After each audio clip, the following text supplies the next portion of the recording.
আমাদের হাতে আর মাত্র দুটো ম্যাচ, আর এই দুটো ম্যাচে আমাদের প্লেয়ার্সদেরকে বেস্টের উপর বেস্ট পারফরমেন্স দিতে হবে।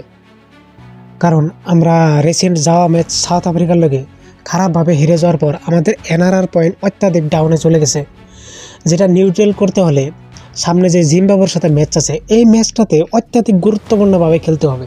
তো এনআরআর পয়েন্ট যদি নিউট্রাল করতে হয় তাহলে জিম্বাবুকে এমন কন্ডিশনে হারাতে হবে, এতে ধরে নাও ভারত যদি প্রথমে ব্যাট করে তাহলে 200+ রানস করতে হবে, আর জিম্বাবু দলকে 14-15 ওভারেই তাদেরকে অল আউট করে দিতে হবে।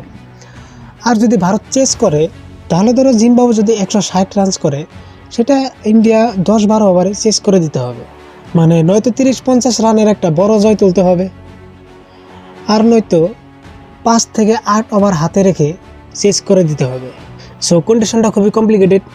এখন আমাদের প্লেয়ার্সরা চেন্নাইয়ের মাঠে লাগাতার 4 ঘন্টা প্র্যাকটিস সেশন করেছে যাতে পিচটার সাথে পুরোপুরি মিলিয়ে নিতে পারা যায়।